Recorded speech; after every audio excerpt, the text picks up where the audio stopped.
Body alignment के लिए अभी तक हमने कौन कौन से जॉइंट देखे?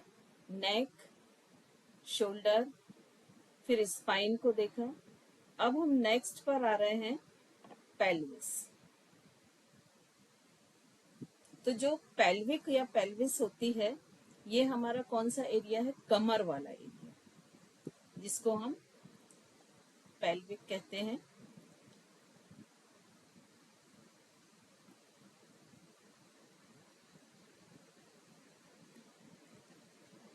एग्जैक्ट ये जो आपको एक स्ट्रक्चर दिख रहा है ट्रायंगल, ये पूरा पेल्विस एरिया है। और ये मिसअलाइन कैसे होता है कि इसके ये एक मिसअलाइन पेल्विस है। देखिए इसका ये जो टॉप कॉर्नर होता है और दूसरा टॉप कॉर्नर, ये दोनों एक स्ट्रेट लाइन में होना चाहिए। इसको साधारण भाषा में बेल्ट लाइन भी कहा जाता है। तो यदि आप अपने बॉडी के लेटरल साइड में, लेटरल साइड मतलब क्या हुआ? राइट और लेफ्ट के साइड में, ठीक है ना? यदि आप अपने इस तरह से थंब को लेंगे और दोनों साइड में आपका पहले तो आएगा पेट वाला हिस्सा, ठीक है, वहां से स्लाइड करते हुए थंब को नीचे लेके जाएंगे तो एक हार्ड बोन पर आपका थंब रुक जाएगा। करके देखें, होल्ड हो रहा है सभी का? वो कहाँ वाला एरिया होगा? लगभग बेल्ट लाइन वाला। तो ये जो हार्ड बोन के टिप पर आपके दोनों टोज रुके हैं, ये कौन सा एरिया है? ये वाला एरिया है, राइट? ये दिख रहा है दोनों सर्कुलर। अब ये जो दोनों थंब आपके रुकते हैं, वो कैसे होने चाहिए? एक स्ट्रेट लाइन में। क्योंकि यदि थंब स्ट्रेट होंगे तभी आपका ये जो गर्डल है, ये एक स्ट्रेट और अलाइंड पोजीशन में। लेकिन मोस्टली क्या होता है कि जब हम एक साइड वजन रख के खड़े होते हैं या हमारा बैठने खड़े होने का पोस्चर गलत होता है, तो ये इस तरह से एक ऊपर एक नीचे हो जाता है। और ये जो लाइन है दोनों थंब को मिलाने वाली, ये कैसे हो जाएगी? ऐसे तिरछी हो जाएगी।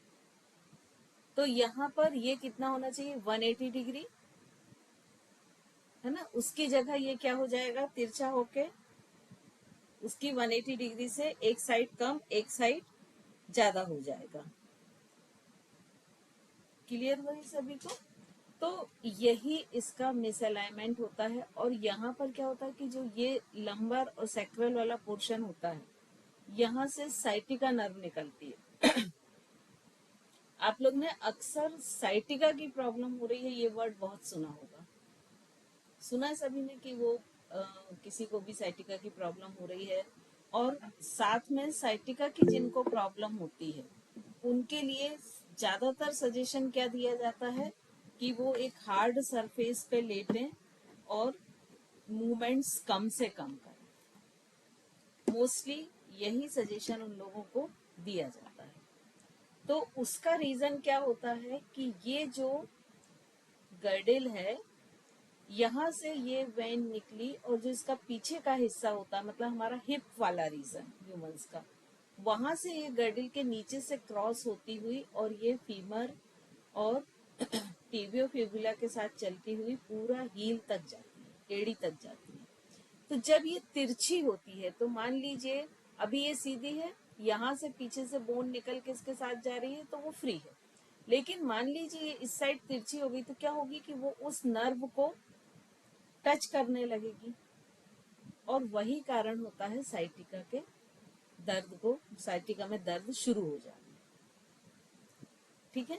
तो साइटिका की भी जिसको भी प्रॉब्लम है, यदि मान लीजिए उसकी पेल्विस की ये पोजीशन सपोज, और उसको साइटिका की मोस्टली कहाँ प्रॉब्लम होगी? जिस साइड उसका डाउन है। मोस्टली, ऐसा थंब रूल नहीं है, लेकिन मोस्टली ये देखा गया है कि प्रॉब्लम कहाँ होती है कि जो साइड उसका डाउन हो रहा है। क्योंकि ये साइड डाउन होने पर ये उस नर्व को, पेल्विक गर्डल का निचला हिस्सा, उसको टच करने लगेगा। अब इसको आप बिल्कुल ऐसे समझ सकते हैं कि जैसे हम एक बिकनी शेप पैंटीज पहनते हैं, ठीक है?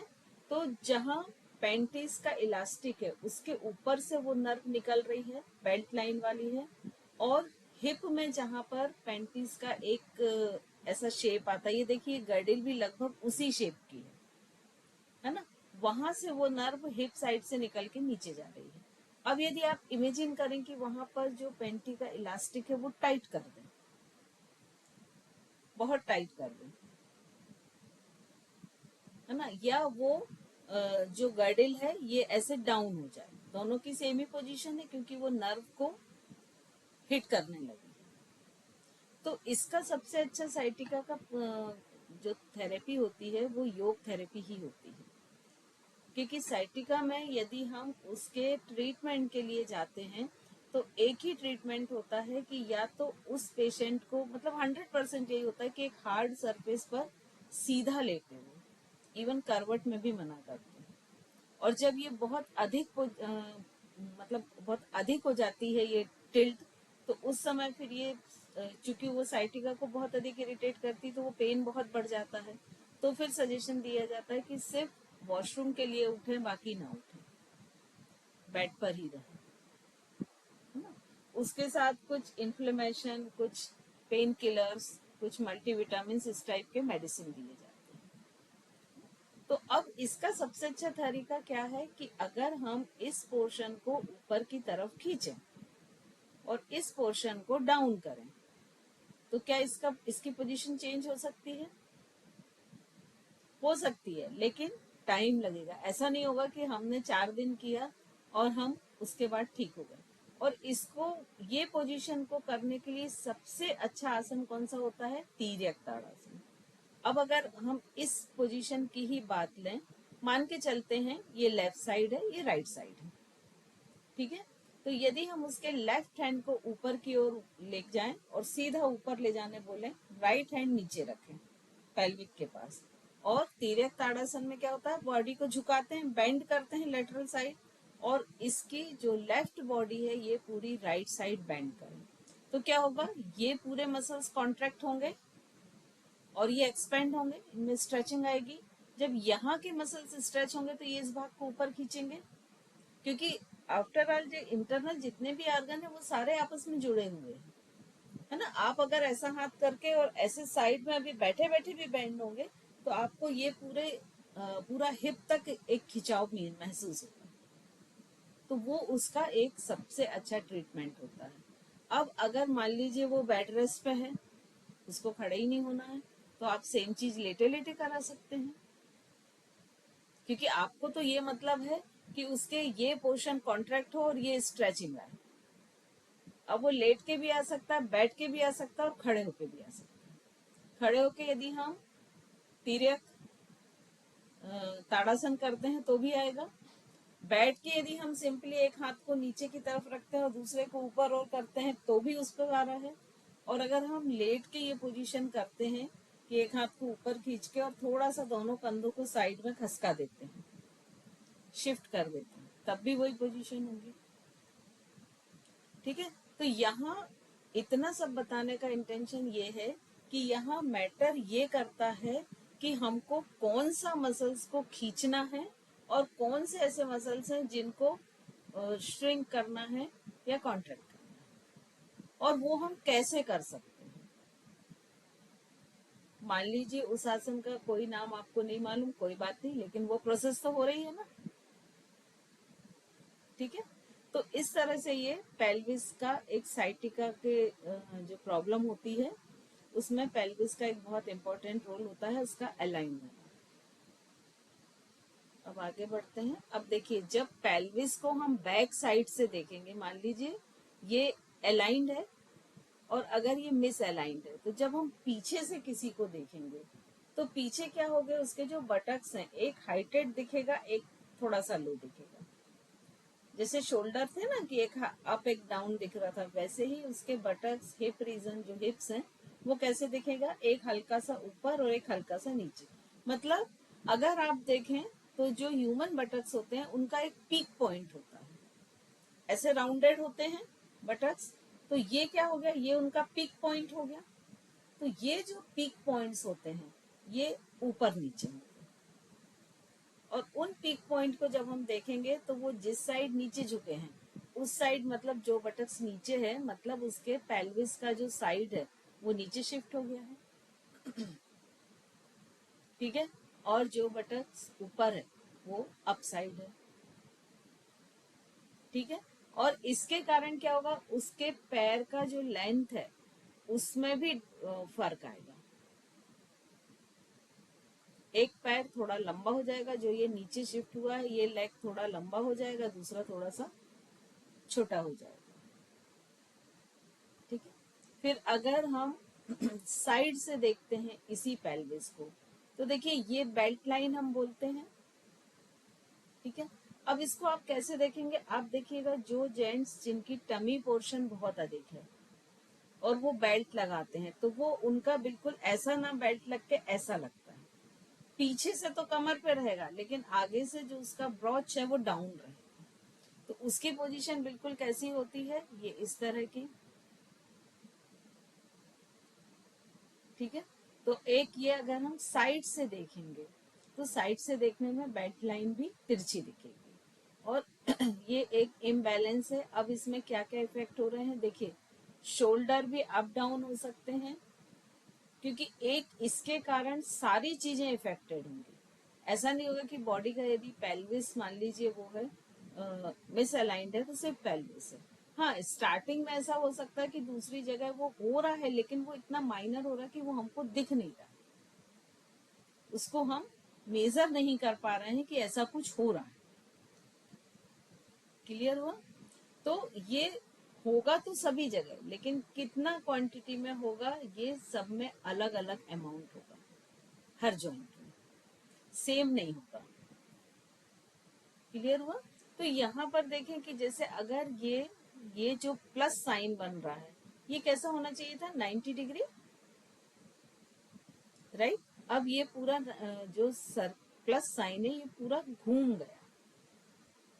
ठीक है, अब ये घूमने से क्या हुआ कि जब ये मूव होगा तो नी में भी फर्क आ जाएगा, क्योंकि एक हम बोल रहे हैं एक पैर लंबा एक छोटा हो जाएगा, तो वो नी भी थोड़ा सा ऊपर नीचे होगा स्लाइडली, नी का पीक पॉइंट, शोल्डर भी होंगे। तो इस तरह से ये जो चूंकि स्पाइन से जुड़ता है और स्पाइन हमारी बॉडी का एक्सेस है, तो अगर ये डिस्टर्ब होता है और स्पाइन ही जाके किससे जुड़ रहा है, पेल्विक से जुड़ रहा है, तो अगर ये पेल्विक और स्पाइन डिस्टर्ब होंगे, मतलब पेल्विस रीजन डिस्टर्ब होगा, तो नी, थाई ज्वाइंट, शोल्डर, और शोल्डर होगी तो नेक भी होगा। ठीक है, तो सभी ज्वाइंट कुछ में ज्यादा होगा कुछ में कम। अब देखिए जब हम बैक पोर्शन से बोल रहे थे, तो यहाँ पर देखिए ये जो बटक्स है ये हल्का सा एक ऊपर एक नीचे आएगा। ये चूंकि कपड़े उस तरह के नहीं पहने तो बहुत क्लियर नहीं हो रहा है, लेकिन अगर जैसे पैंट पहने हो टाइट कोई तो वो क्लियर दिखेगा। या साड़ी बहुत टाइटली उन्होंने ड्रेसअप की हुई हो, तो ये चीज एकदम आपको क्लियर दिखेगी। अब इसमें जो मैंने आपको बताया था स्ट्रेचिंग का, ये सबसे अच्छे आसन है जो इस पेल्विक को हम अलाइंड कर सकते हैं। उसमें हम कई तरह से कर सकते हैं, जैसे दोनों हाथ पेल्विक पे रख के भी कर सकते हैं, लेकिन यदि एक हाथ हम ऊपर करते हैं तो क्या होगा कि यहाँ पर जो स्ट्रेचिंग का अमाउंट है वो बढ़ जाएगा, और यहाँ स्ट्रेचिंग बढ़ेगी तो यहाँ कॉन्ट्रेक्शन भी ज्यादा होगा। तो इसमें जो स्ट्रेचिंग और कॉन्ट्रेक्शन का अमाउंट है वो थोड़ा कम होगा, इसमें और ज्यादा होगा, इसमें और अधिक होगा, मैक्सिमम होगा। अब ये जब तीनों आसन कर सकते हैं तो हम सीधा मैक्सिमम वाला ही क्यों ना करें। लेकिन कई बार दिक्कत क्या होती है कि जो लेटरल मसल्स हैं वो इतना बैंड होना अलाउ भी नहीं करते, और क्या होता है कि जब अलाउ नहीं करते ना तो पेशेंट क्या करता है या जो क्लाइंट है वो ये जो शोल्डर है ना इसको आगे की तरफ ले लेता है। मतलब उसका पोस्चर किस तरह से कुछ हो जाता है, जैसे ये उसने हाथ ऊपर लिया, ये साइड में है, तो ये ऐसे 180 में ऐसा बैंड होना चाहिए, तो उसकी जगह वो ऐसा कर लेता है। दिख रहा है, ये शोल्डर पीछे जा रहा है, ये आगे जा रहा है, और यही जो पोजीशन है ये इस वाले आसन में। तो सबसे फर्स्ट तो हमें ये देखना पड़ेगा कि उसके जो मसल्स हैं वो कितना अमाउंट स्ट्रेचिंग का या कॉन्ट्रैक्टिंग का बेयर कर पा रहे हैं। तो यदि मान लीजिए वो कम बेयर कर पा रहे हैं, उतना बेयर ही नहीं कर पा रहे, तो फिर बेस्ट ये होता है कि हम उसको बार बार इस तरह से मूवमेंट के साथ पहले कराएं, जिससे जो उसके कॉन्ट्रैक्ट लेटरल मसल्स हैं उनकी फ्लेक्सिबिलिटी बढ़े। और जब उनकी फ्लेक्सिबिलिटी बढ़ जाए, एक अच्छा अमाउंट आ जाए, तब उसके बाद हम इस पोजीशन में लेके आए। क्लियर हो रहा है? अब इसी को मान लीजिए फ्लेक्सिबिलिटी तो बढ़ गई लेकिन उसके मसल्स में स्ट्रेंथ नहीं है, ये दोनों में कैसे डिफरेंस समझेंगे? फ्लेक्सिबिलिटी बढ़ गई का मतलब कि जब हम इस तरह से उसको मूवमेंट दे रहे हैं या डायनेमिक हम उसको योगा करा रहे हैं, तब उस समय क्या हो रहा है कि वो बहुत झुक पा रहा है और अच्छे से झुक पा रहा है। तो इसका मतलब क्या है कि वो जो लेटरल मसल्स हैं उसकी फ्लेक्सिबिलिटी इंप्रूव हो गई है। क्लियर हुआ? लेकिन जब हम उसके जो हर व्यक्ति की अलग अलग बेंडिंग होगी, तो जो उसकी मैक्सिमम बेंडिंग है उसके बाद हम उसको होल्ड करा रहे हैं, तो वो 5 सेकंड भी नहीं रुक पा रहा है या 5 सेकंड ही रुक पा रहा है। वो क्या हो गई? स्ट्रेंथ हो गई। ये दोनों वर्ड आप लोग अक्सर सुनते होंगे, तो दोनों में आपको अंतर समझ में आया कि फ्लेक्सिबिलिटी है तो जरूरी नहीं स्ट्रेंथ हो, स्ट्रेंथ है तो ये जरूरी नहीं फ्लेक्सिबिलिटी। तो ये दोनों चीजें आपको डिफरेंट देखनी पड़ेंगी कि पर्टिकुलर उस मसल्स की फ्लेक्सिबिलिटी कितनी है और स्ट्रेंथ कितनी है। तो अब मान लीजिए फ्लेक्सिबिलिटी और स्ट्रेंथ दोनों नहीं थी, सपोज हम मान के चलते तो हमने ये बार बार डायनेमिक करा के फ्लेक्सिबिलिटी तो बिल्डअप कर दी, अब स्ट्रेंथ डेवलप करना है। तब हम फिर हेल्प ले सकते हैं वेट के, थारा बेल्ट के, इन सब चीजों की हेल्प लेके उनके उन मसल्स के पर्टिकुलर थोड़ी सी स्ट्रेंथ को डेवलप कर सकते हैं, जिससे वो उस आसन में रुक सके।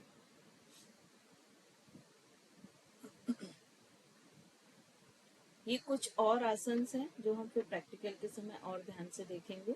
जैसे नटराज आसन है, ये कर सकते हैं।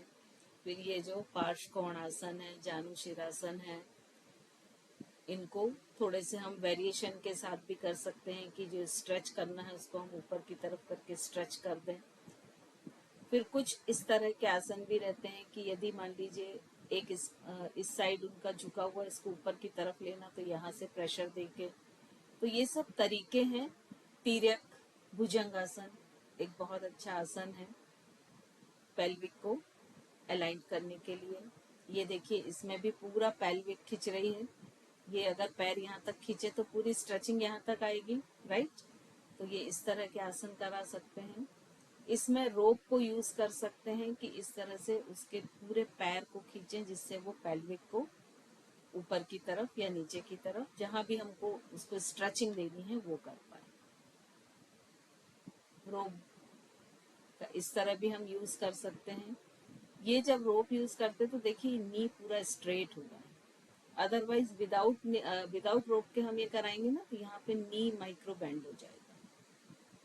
तो क्या होगा? स्ट्रेचिंग नी पे आएगी, पेल्विक पे नहीं आएगी। फिर कुछ इस तरह की रोप बेल्ट थेरेपी होती है कि पर्टिकुलर इस तरह से रोप को लगा के और उसको नीचे की तरफ ट्रैक्शन देते हैं, और वो ट्रैक्शन क्या करता है? पूरे पेल्विक के कोन जो हाई होता है उसको नीचे की तरफ खींचता है। ये भी कुछ एक ट्रैक्शन का ही तरीका है। ये सब एक टेक्निक होती है ये रोप की और बेल्ट की, और ये टेक्निक पर्टिकुलर सीखनी पड़ती है। इसका कोर्स पुणे में चलता है, लगभग 2-3 साल का कोर्स है, और बेल्ट रोप थेरेपी उसको बोलते हैं हम। लेकिन योग में भी इसको काफी यूज करते हैं, बहुत मेजर तो नहीं लेकिन माइनर हम कर सकते हैं। तो ये भी पेल्विक को शिफ्ट करने का है। अब इसके बाद आते हैं हम नी ज्वाइंट पर। ठीक है, तो जो नॉर्मल नी ज्वाइंट्स होते हैं वो कुछ इस तरह के होते हैं। ये एक हेल्दी पर्सन है थोड़ा सा, ठीक है, जिसके बोन दिखाए गए हैं। तो देखिए क्या होगा? फीमर स्लाइडली कैसा शेप बना रही है? स्लाइडली वी, कंप्लीट वी नहीं, स्लाइडली वी। और उसके नीचे जो ट्यूबियो फिबुला है वो बिल्कुल स्ट्रेट है, दिख रही है आपको? और स्ट्रेट पूरे ये पैर की उंगलियां हैं। अब वहीं जब ये पेल्विक का भी हम पढ़ चुके, अब हम नी का देख रहे हैं। तो जब इस पे नी पे लगातार वजन आता रहता है तो नी में दो तरह के मिसअलाइन होते हैं। या तो ये इस तरह से दूर हो जाते हैं और देखिए ये पूरी बोन एक स्ट्रेट लाइन में आ गई। यहाँ से दिख रहा है एंकल भी आपको हल्का सा डिस्टर्ब दिख रहा है। ये जो यहाँ पर एक स्ट्रेट लाइन है वो यहाँ नहीं क्रिएट हो रही है ना। तो ये इस तरह से दोनों लेगों के बीच में डिस्टेंस आ जाता है। और अगर हम मान के चलें कि ये उस पर्सन के लेग है ना, तो वो कैसे ऐसा शेप बना लेंगे, मतलब जो घुटना है वहां पर ऐसा बाहर की तरफ कर्व आ जाएगा। और दूसरा क्या होता है कि ये जो नी है ये अंदर की तरफ शिफ्ट हो जाती है। तो जब ये अंदर की तरफ होते हैं तब भी ये देखिए टीबी फिबुला इनकी स्ट्रेट नहीं रह गई है, राइट। तो इसका क्या मतलब है कि ये जो नी ज्वाइंट्स है, ये नी ज्वाइंट से अगर टीबियो फिबुला बाहर की तरफ ज्वाइंट शिफ्ट हो गया तो ये राउंडेड हो जाएंगे, ठीक है। और अगर ये टीबियो फिबुला से अंदर की तरफ शिफ्ट हो गया तो ये नॉक नी हो जाएंगे। तो मोस्टली नी में ये दो ही तरह के मिस अलाइनमेंट्स देखने को मिलते हैं और ये बिल्कुल क्लियर दिखते हैं। जब कोई भी व्यक्ति खड़ा हो ना, तो आप बहुत अधिक एज वाले व्यक्ति को देखिएगा तो उनके पैर इस टाइप के दिखेंगे। ये अगर हम नी मान के चले ना तो ये इस टाइप के दिखेंगे कि मतलब पूरा ऐसा यहाँ पर एक ऐसा गोल आर्च दिखेगा, इस साइड भी और इस साइड। और जहां पर ये नॉक नी होते हैं तो वो अंदर की तरफ होते हैं, वो मतलब जस्ट ऐसा हो जाएगा, ठीक है। तो ये दो तरह के होते हैं। अब इसमें देखिए अगर वो फैटी नहीं है व्यक्ति, तब कैसे होगा कि देखिए ये वी शेप और कम हो गया है थोड़ा सा, लेकिन ये जो टीबियो फिबिला है ये बिल्कुल स्ट्रेट है। यहाँ ये एंकल से जुड़ी और एंकल से फिंगर्स ये नॉर्मल है। अब इसके बाद अगर ये बाहर की तरफ आते हैं तो यहाँ से ये जो टीबियो फिबुला है ये अंदर की तरफ आएगी और उसके एंकल के जॉइंट क्या डिस्टर्ब होगा, अंदर की तरफ। वहीं अगर नी बाहर जाते हैं तो ये देखिए टीबियो फिबुला बाहर की तरफ जा रही है, ठीक है। तो ये दो तरह के इसमें मेनली डिस्टरबेंस होते हैं। और इसको अपन एंगल से कैसे देख सकते हैं, ये एक नॉर्मल है जिसमें यहाँ से फीमर बोन आ रही है और ये टीबियो फिबुला है, ठीक है। तो ये एक नॉर्मल नी है। अब यहाँ से ये एंगल कैसे चेंज होगा, यदि इस ज्वाइंट पर अंदर की तरफ प्रेशर क्रिएट हुआ, मतलब ये जो टिबियो फिबुला ये अंदर की तरफ आ रही है, मतलब ये ऐसा बाहर की तरफ से ऐसे आर्च बना लेगा। और वहीं ये अगर बाहर की तरफ जा रही है तो नॉक नहीं कर। ये इस तरह के पटेला में चेंजेस होते हैं। जो ये पोजीशन होती है ना, जो हम नी पर हाथ रखते हैं तो एक कटोरी टाइप का हमको हड्डी दिखाई देती है जिसको हम पटेला कहते हैं। तो जब नॉर्मल होता है ना तो ये पटेला जो होता है ये फीमर के जस्ट ऊपर इस तरह से रखा रहता है और यहाँ से ये जो मसल्स होते हैं, लिगामेंट्स होते हैं, ये दोनों हड्डियों से इसको जोड़ते हैं। तो जब हम पैर मोड़ते या खोलते हैं तो इस पटेला में मूवमेंट होता है, इसको अपन बिल्कुल क्लियर फील कर सकते हैं। अगर हम नी पर हाथ रख के मूवमेंट करें तो एकदम क्लियर फील होता है कि वो पटेला कैसे मूव हो रहा है ना। अब क्या होता है कि जब ये जो पटेला होता है, जब भी मिस अलाइनमेंट शुरू होता है नी का, तो ये पटेला की भी पोजीशन चेंज हो जाती है। इसमें देखिए ये बीच की तरफ आ गया है, ये जो यहाँ ऊपर टॉप पे रहना चाहिए था उसकी जगह ये बीच में आ गया। और इससे क्या होगा कि ये जो टीबी फिबुला है ये कहाँ हो रही है, अंदर की तरफ। मतलब ये जो है ये ऐसे राउंडेड हो गए हैं, है ना। और अगर वहीं देखिए कि ये जो पटेला है ये ऊपर की तरफ चला गया तो ये टीबी फिबुला बाहर की तरफ आ जाएगी, तो ये ऐसे होंगे, नॉक नहीं हो जाएंगे। तो जब भी ये मिस अलाइनमेंट होता है तो इसमें जो पटेला होता है उसकी पोजीशन से बहुत कुछ क्लियर हो जाता है कि वो किस तरह के। वैसे तो नी का क्या होता है कि अगर वो ऐसे हैं इसका मतलब ये हो गया कि वो ये आर्च बना रहे हैं, है ना, मतलब बाउल शेप है। और अगर ये ऐसे हैं तो ये नॉक नहीं है। तो वो देखने से जब वो खड़ा होता है ना व्यक्ति या चलता है तो उससे ही समझ में आ जाता है। अब ये एक्सरे में दिखाया है कि एक्सरे में ये किस तरह से दिखते हैं, ये नॉर्मल है और ये जो है अंदर की तरफ से ये थोड़ा सा सप्रेस हो गया है, मतलब ये बाउल शेप है। तो देखिए इसमें जो है ना, ये देखिए इसका नी दिख रहा है घुमा हुआ एक प्रॉब्लम ये भी होती है, जो नॉर्मल होता है, मतलब यदि हम यहाँ से एक लाइन ड्रॉ करें तो ये जो पटेला वाला पॉइंट है ये कहाँ, यहाँ आना चाहिए, है ना।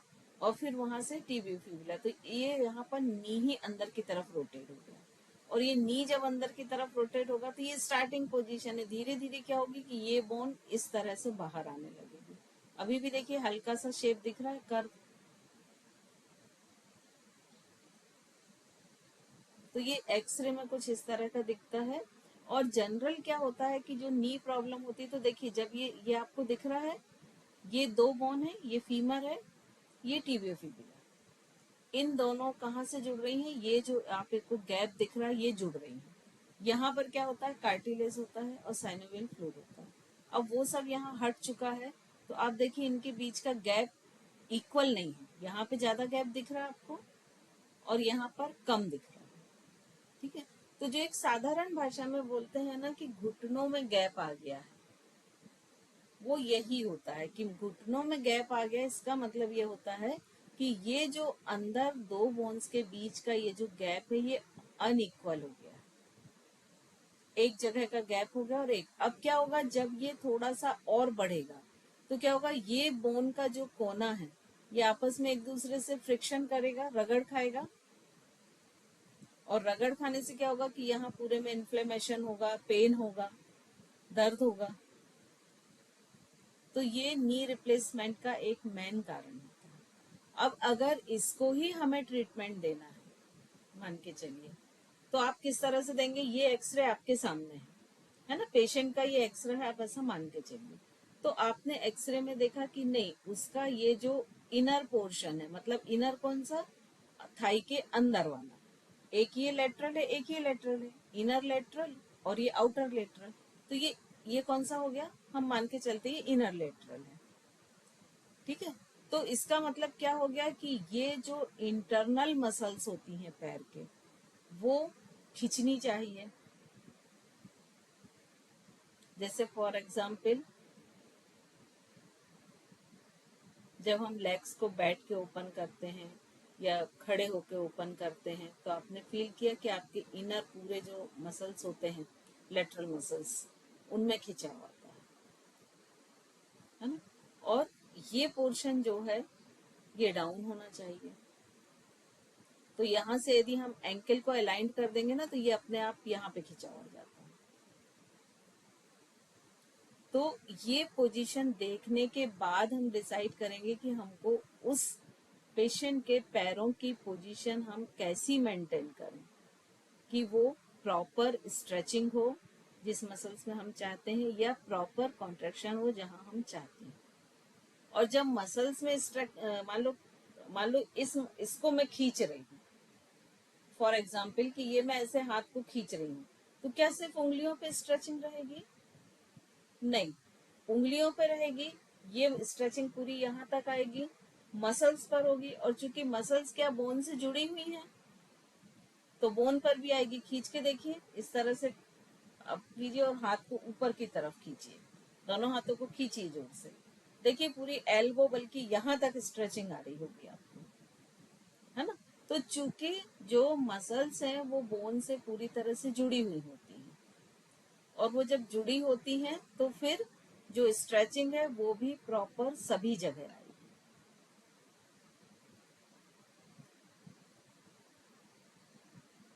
अब इसमें देखिए कि जब ये एंकल की पोजीशन क्या रहती है, जब ये नी डिस्टर्ब होते हैं, बहुत रेयर देखने मिलते हैं, लेकिन इस तरह का भी मिलते हैं कि दोनों नी एक ही साइड शिफ्ट हो गए हैं, लेफ्ट या राइट। ये थोड़ा कम देखने को मिलता है, लेकिन ये मिलता है। तो जब ये इस टाइप के होते हैं तो ये एंकल भी देखिए पूरे घूम जाता है। अभी हम एंकल जॉइंट्स का पढ़ेंगे तो उसमें डिटेल में ये आएगा, राइट। अब इसमें देखिए जब किसी भी पेशेंट को हम इस तरह से बिठाएंगे ना, पैर सीधे करके, और अगर ये दोनों पैरों का जोड़ उसकी सेंट्रल पोजीशन में, तो क्या होगा, एक पैर थोड़ा लंबा होगा, एक छोटा होगा। और इससे बचने के लिए वो व्यक्ति क्या करता है कि इस पैर को थोड़ा सा यहाँ शिफ्ट कर लेगा, मतलब अगर यहाँ सेंटर है तो वो थोड़ा सा इस साइड शिफ्ट करके दोनों पैरों को जोड़ लेगा। ठीक है, तो कभी भी आप देखिएगा जिनको पेल्विस की प्रॉब्लम, नी की प्रॉब्लम, थाई जॉइंट की प्रॉब्लम, एंकल की हो, तो जब भी वो ऐसे बैठेगा, पैर जोड़ेगा, तो ये जो जोड़ है जहां दोनों हील्स जुड़ने चाहिए वो सेंटर में नहीं रहेंगे। सेंटर कैसे, मतलब यदि हम यहाँ से बीच सेंटर से नोज, लिप्स और इनको लेते हुए, नेवल से लेते हुए पूरी एक लाइन खींचे, तो ऐसा एल बनना चाहिए, ठीक है ना। तो वो नहीं रहेगा। क्या होगा कि जो लाइन उसकी नेवल से फिर नीचे आ रही है, तो जो लेग उसके ऐसा वाला होना चाहिए उसका, तो जो लेग जहां जुड़ रहा है वो या तो थोड़ा लेफ्ट होगा स्लाइडली या राइट होगा। और अगर हम उसको सेंटर में करेंगे तो फिर उसके लेग्स जो हैं वो कोई एक बड़ा होगा, एक छोटा। तो ये भी एक आइडेंटिफाई करने का तरीका है। फिर उंगलियां देखिए, उंगलियां ऐसे सीधी होनी चाहिए, ये आपको दिख रही हैं बिल्कुल स्ट्रेट। और ये जो 10 उंगलियां वो एक स्ट्रेट लाइन में होनी चाहिए, तो वो भी ना होके वो वी शेप होंगी।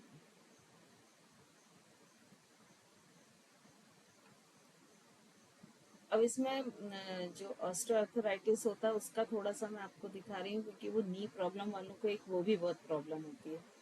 इसमें देखिए ये नॉर्मल नी है, ये बोन है फीमर, ये है टिबियो फिबिला, ये पूरा कार्टिलेज है जहां पर 2 नंबर आपको दिख रहा है बोन से जुड़ा हुआ, ठीक है। और ऊपर के में भी है और नीचे के में भी है। अब क्या होता है कि जब इनके बीच का जो गैप है वो यूनिफॉर्म नहीं होता है, डिस्टर्ब होता है, तो वो धीरे धीरे क्या होता है, ये कार्टिलेज को इस तरह से रैप्चर कर देता है, फाड़ देता है। और ये बहुत अधिक जब फाड़ता है तो आपस में बोन फ्रिक्शन होता है, जिससे बोन के जो कॉर्नर्स होते हैं, कॉर्नर्स चूंकि बहुत सॉफ्ट भी होते हैं और जल्दी फ्रिक्शन का असर होता है, तो वो इस तरह से टूटने लगते हैं।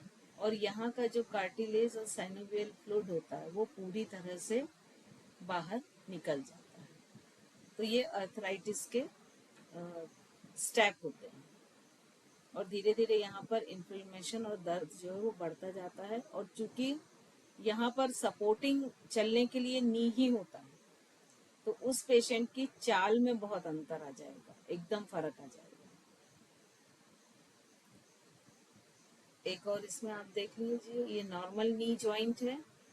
अब जब यहाँ पर अर्थराइटिस होना शुरू हुआ तो देखिए ये जो यहाँ आपको ये इतना स्पेस दिख रहा है, 2 ब्लू लाइन जो दिख रही है ये कार्टिलेज है, इसमें शायद और क्लियर दिखेगा। और बीच में ये जो पूरा ग्रे टाइप का दिख रहा है ये साइनोवियल फ्लूइड है। अब ये धीरे धीरे बोन पास आई, तो ये जो ब्लू लाइंस हैं ये खत्म हो गई और ये धीरे धीरे फट के ये फ्लूइड भी कम होता गया। तो ये ऑस्टियोआर्थराइटिस है जिसमें ये पास हो जाती हैं। और वहीं जो रूमेटाइड होता है उसमें क्या होता है कि ये जो एरिया है, यहाँ के जो मसल्स हैं, हो सकता है कि ये जो कार्टिलेज है ये रैप्चर ना हो, या जो सेनेवियल फ्लूइड है वो भी वैसे ही रहे, लेकिन ये जो बोन्स होती हैं, बोन टूटने लगती हैं, यहाँ से इनमें इरोजन शुरू हो जाता है और वो बोन वीक होने लगती है। तो ये दोनों तरह का जो अर्थराइटिस है उनमें डिफरेंस है। रूमेटाइड है मतलब हो सकता है कि जो कार्टिलेज और सवेनियल फ्लूइड वो बिल्कुल सेफ हो, लेकिन जो बोन है उनमें इरोजन शुरू हो गया है। वहीं जो ऑस्टियोआर्थराइटिस है उसमें कार्टिलेज और साइनोवियल फ्लूइड भी इफेक्टेड है, ठीक है। तो ये 2 वर्ड अक्सर यूज होते हैं आप लोग के आसपास, ज्यादातर लोग इनको एक ही जैसा ले लेते हैं, तो ये दोनों में मेजर डिफरेंस है। फिर ये उसको ही थोड़ा और, लेकिन इसमें क्लियर नहीं है, तो पहले वाले पिक्स में आपको ज्यादा क्लियर हो चुका होगा वो। अब इसके लिए एक्सरसाइज क्या है कि नी को एक्सटेंशन देना। अब जैसे सपोज ये टिबियो फिबुला को खींचना है, तो यहाँ से अगर हम इस लेग को खींच के रखें तो ऑब्वियसली ये नीचे की तरफ खींचेगा, तो जो नी के बीच में, तो दोनों बोन के बीच का जो गैप है जो कि इक्वल या यूनिफॉर्म नहीं रह गया है वो धीरे धीरे यूनिफॉर्म हो जाएगा।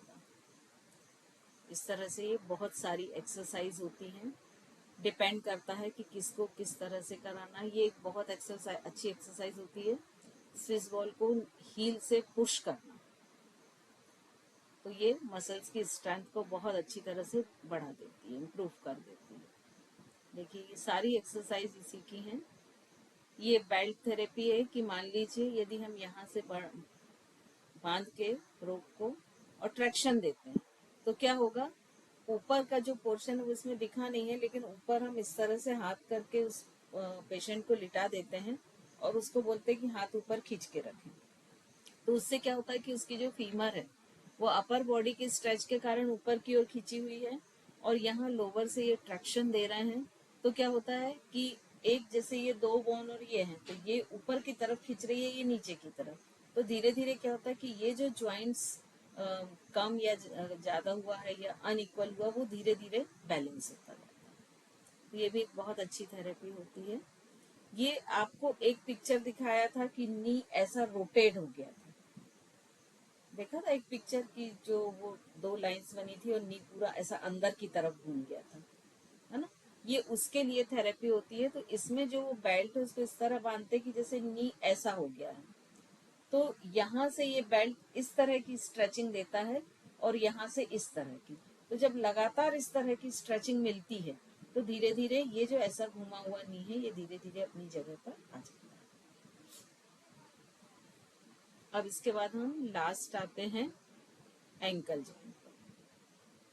एंकल जॉइंट देखिए, ये जो जॉइंट्स दिख रहा है ये दोनों ही मिसअलाइंड है, ठीक है। यहाँ पर आप देखिए, यहाँ से यदि ट्यूबियो फिबुलस एक स्ट्रेट लाइन खींची तो ये एक एंगल बन गई है और यही है, इसमें क्या हो रहा है, एंकल के इस वाले पोर्शन पर अधिक प्रेशर आ रहा है और ये ओपन हो रहा है। तो अगेन यहाँ पर जो एंकल ज्वाइंट है वहां के बीच का गैप जो है वो यूनिफॉर्म नहीं है। इसमें देखिए जो नॉर्मल एंकल होता है उसकी यदि हम पीछे से एक लाइन खींचें जो एडी को बिल्कुल दो भाग में इक्वल पार्ट में डिवाइड कर दे और उसके बाद उसको टिबियो फिबुला से सीधी ले जाएं तो ये स्ट्रेट आनी चाहिए। ऐसे ही आगे से यदि हम यहाँ सेंटर से एक लाइन खींचे तो वो पूरे पैर के पंजे को दो इक्वल पार्ट में डिवाइड करते हुए स्ट्रेट जाना चाहिए। और जब यही मिस अलाइंड होता है तो देखिए ये लाइन इस तरह से तिरछी चली जाती है, मतलब ये एंकल अंदर की तरफ दब रहा है, ठीक है। सॉरी, इसमें ये एंकल जो है ये छोटी उंगली की तरफ दब रहा है ना, और यहाँ से एक्सटेंड हो रहा है। वहीं जब ये अलाइन ऐसे अंदर की तरफ कर्व होती है तो इसका मतलब है कि ये इसका ही पिछला वाला भाग है, ये आगे से है ये पीछे से है।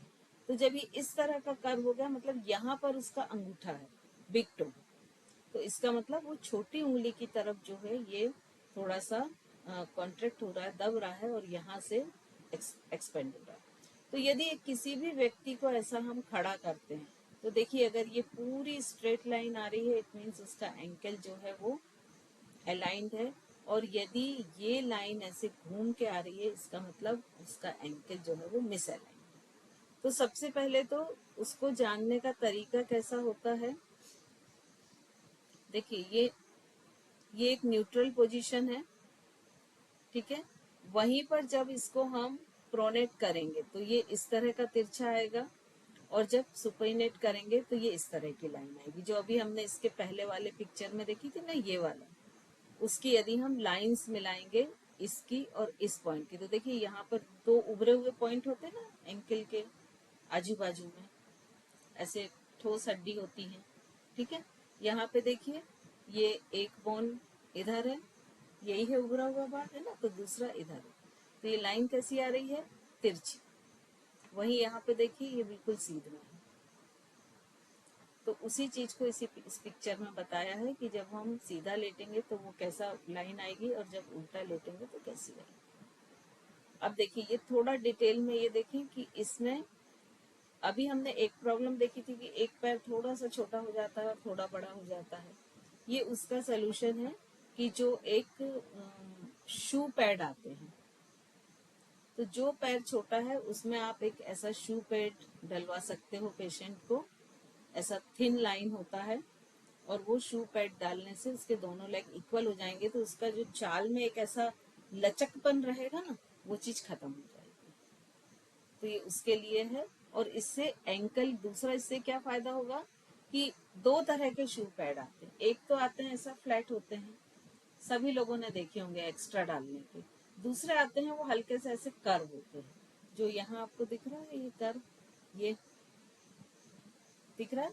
तो ये कर्वेचर क्या करता है कि अगर उसका इस तरह से मान लीजिए बैंड है, देखिए यहाँ पर कर्व नहीं दिख रहा आपको बिल्कुल, ठीक है, ये बाहर की तरफ जा रहा। तो अगर ये कर्व वाला शू लगा देंगे तो क्या होगा कि ये यहाँ से ऊपर उठेगा तो ये हिस्सा इधर खींचेगा, तो ऑटोमेटिक ये जो लाइन है ये स्ट्रेट हो जाएगी। तो ये क्या करेगी, उसके एंकल को अलाइन कर। तो ये दो काम करेगी। एक तो जो लेंथ की हाइट है, लेंथ की अगर हाइट बस अलग है तो उसमें आप प्लेन वाला भी डाल सकते हैं, लेकिन अगर एंकल का भी है साथ में तो फिर ये यूज करें। इसमें देखिए, जब किसी भी पेशेंट को हम ऐसे पैर मिलाने के लिए बोलेंगे ना, तो ये उंगलियां ऐसे वी शेप में जाएंगी, एक 180 डिग्री में उसके 10 टोज नहीं रहेंगे। ये देखिए, ये दिख रहा है, ये छोटा बड़ा है, टोज भी अलग अलग जा रहे हैं। तो आप जैसे ही नॉर्मल बिठाएंगे ना तो उसका आपको समझ में आ जाएगा। लेग्स ज्यादातर इस तरह से बाहर की तरफ रहेंगे, चाहे वो लेट रहा हो, खड़ा हो रहा हो, या बैठने में पैर फैला रहा हो, ठीक है। उनका जो छोटी उंगली है वो बाहर की तरफ घुस जाएगी। अब इसमें अलाइन करने के लिए ये थारा बैंड भी कहते हैं इनको, रेजिस्टेंस बैंड भी कहते हैं, इनकी हेल्प हम ले सकते हैं।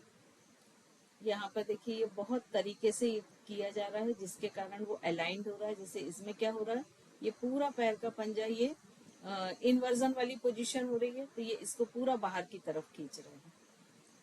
तो ये इस तरह से थारा बेल्ट से बहुत सारी एक्सरसाइज करके और हम उसको अलाइन कर सकते हैं, एंकल को रोप से कर सकते हैं, और इस तरह से बेल्ट थेरेपी से कर सकते हैं। जैसे इसमें आप देखिए कि अगर ज्यादातर हम क्या बोल रहे हैं कि वो ऐसा वी शेप हो जा रहा है, ठीक है ना, अभी हमने जो देखा तो ऐसा वी शेप हो गया, मतलब क्या कि इस पोर्शन को ऐसे खींचना पड़ेगा छोटी उंगली की तरफ पे। ये समझ आ रहा है सभी को? ये दोनों छोटी उंगलियां हैं पैर की, ऐसा मान लीजिए, तो वो कैसा वी शेप बना रही, ऐसे होना कैसा चाहिए, ऐसा 180 डिग्री में। तो इसका मतलब क्या हुआ कि इस उंगली को आपको बाहर खींचना पड़ेगा, वो इसमें किया जा रहा है कि देखिए ये पूरा बेल्ट लगा के यहाँ से बाहर की तरफ खींच रहे हैं। तो क्या होगा, धीरे धीरे ये जो एंकल है ये अलाइंड होता जाएगा। इसको और अधिक डिटेल में देखें तो इस तरह से भी करते हैं कि बीच में एक ब्लॉक लगा देते हैं, तो ब्लॉक लगाने से वो पैर को मोड़ नहीं पाते, तो ब्लॉक के कारण वो सीधे रहते हैं। और जब लगातार कई बार ऐसा करते हैं तो धीरे धीरे वो जो एंकल है वो अलाइंड होने लगता है। कुछ हम वज्रासन में इस तरह की हेल्प लेके भी इनको अलाइन कर सकते हैं कि पीछे से दोनों बिल्कुल पैरेलल और सीधे रहें, ठीक है। ये दिख रहे हैं दोनों पैरेलल सीधे। वज्रासन में तो हम ऐसा तिरछा कर लेते हैं, लेकिन अलाइन करने के लिए उस व्यक्ति को जब वज्रासन में बिठाएंगे तो हम पैरेलल बिठाएंगे। अब यहीं पे देखिए, जो बात मैं हमेशा बोलती हूँ ना, कि एक ही आसन हो सकता है कि एक व्यक्ति के लिए ठीक हो, दूसरे के लिए ना हो।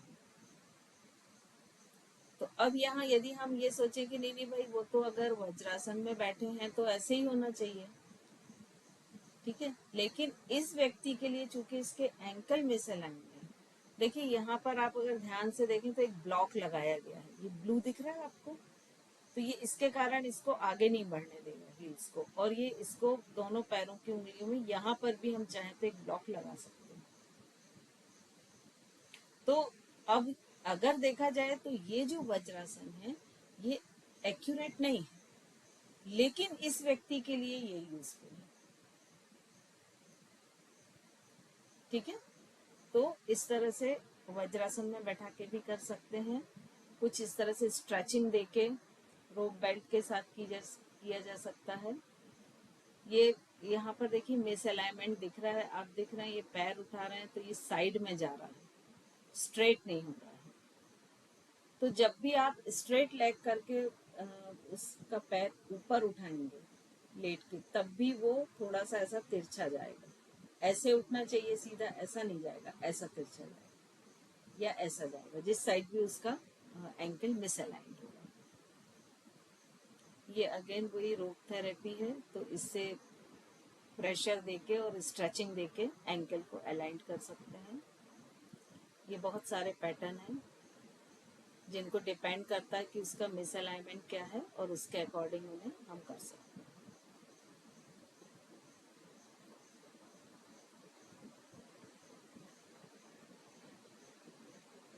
तो आज आप लोगों का ये पोर्शन पूरा खत्म हुआ।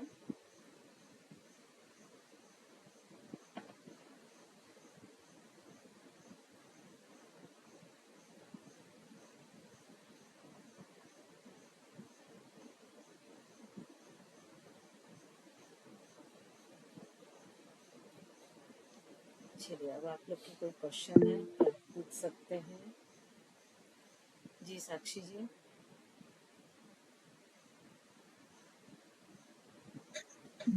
मैम आज बहुत सारे क्वेश्चन हैं। बहुत सारे, एक एक करके पूछिए जिसमें सभी को मौका मिले, क्योंकि एक ही व्यक्ति बहुत सारे पूछ लेगा तो फिर दूसरे को शायद मौका ही ना मिले। तो एक एक करके पूछिए। एक तो ये पूछ रही थी मैं कि जो पेल्विस का बताया था हमने, पेल्विक का जो ऊपर नीचे हो जाता है, तो उसकी हम आइडेंटिफिकेशन कैसे करेंगे? और मैम जब ये पेल्विक जैसे अगर बॉडी की कोई भी एक साइड ऊपर होगी तो वो उस साइड की पूरी बॉडी ही में अलाइन होगी, ऊपर से लेकर नीचे तक। खासकर पेल्विक जब इफेक्टेड होता है, क्योंकि वो हमारा बिल्कुल एक्सेस पॉइंट है ना। मतलब मैम सेंटर पॉइंट पेल्विक है, उससे हमारा नेक, शोल्डर, हाँ, उससे स्पाइन जब ऊपर निकलती है तो उसी से नेक जुड़ी होगी, नेक से ही शोल्डर जुड़ते हैं।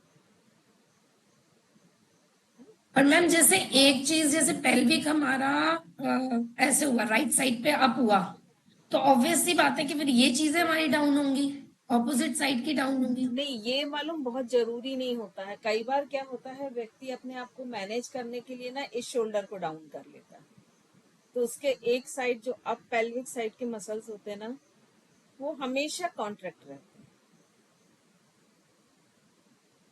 तो वो सबसे अच्छा जो स्टार्टिंग में हमने पैटर्न बताया था ना, कि वो 4 लाइन खींचे पॉइंट आउट करके, जैसे नॉर्मल दीवार में खड़े हो जाएं, 2 पॉइंट यहाँ लगाएं, ये बोन आपको हार्ड दिख रही है, इसके पीक पॉइंट पे 2 पॉइंट लगाएं।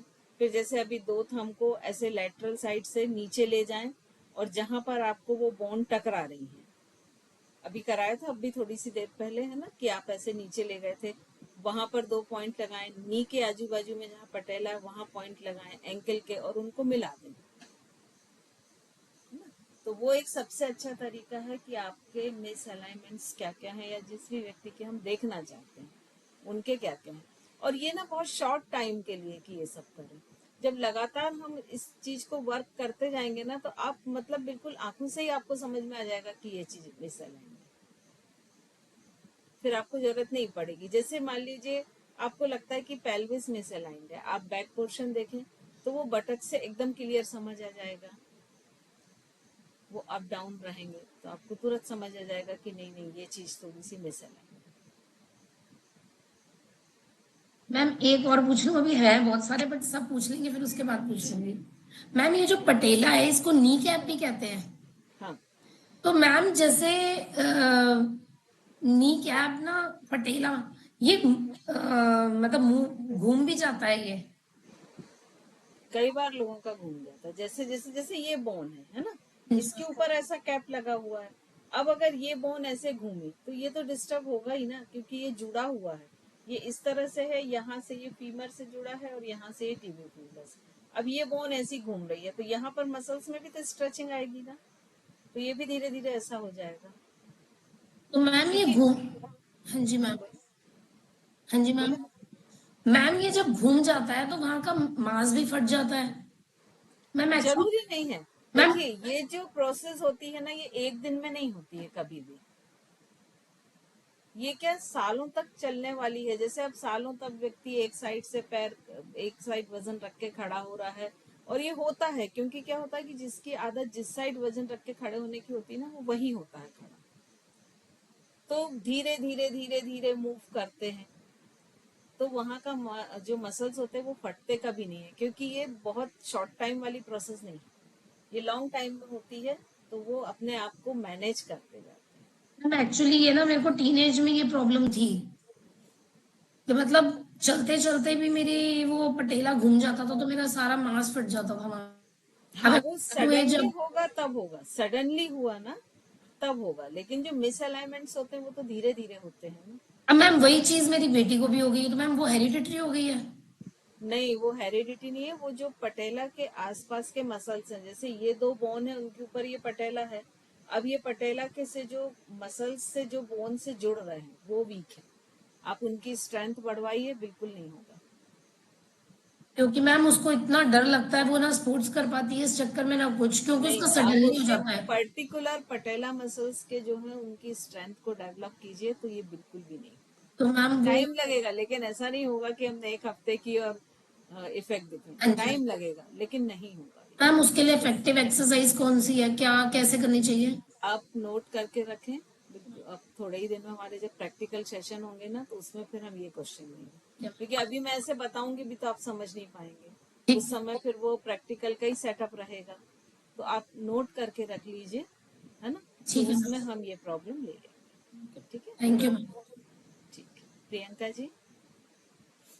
मैम मुझे ये पूछना था, जो रोमेटाइड अर्थराइटिस और जो ऑस्टियोआर्थराइटिस है, इन दोनों में जो हम प्रॉब्लम फेस करते हैं, जैसे आपने बताया था कि रोमेटाइड अर्थराइटिस में बोन्स डैमेज हो जाती हैं, जरूरी नहीं है कि जो उसके नीचे के कार्टिलेज वगैरह है वो हाँ, डैमेज हो, तो क्या मैम योग थेरेपी से हम वो जो डैमेज बोन्स है उनको रिपेयर कर सकते हैं?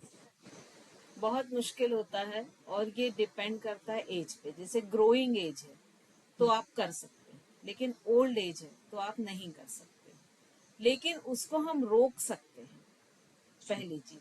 दूसरी चीज हम ये कर सकते हैं कि उसके आसपास के जो भी मसल्स हैं, क्योंकि आपकी कोई भी बोन ऐसी नहीं है कि उसके आसपास मसल्स ना हो, तो उसके जो आसपास के मसल्स लिगामेंट हैं, हम उनकी स्ट्रेंथ को बढ़ाकर जो मसल्स पे बोन पे जो प्रेशर आ रहा है उसको हम कम कर सकते हैं। ओके। तो अगर वो स्ट्रेंथ मसल्स ज्यादा स्ट्रांग रहेंगी तो बोन पे कम प्रेशर आएगा, और फिर ऑब्वियसली व्यक्ति अपना ट्रीटमेंट तो रखता ही है। ठीक है।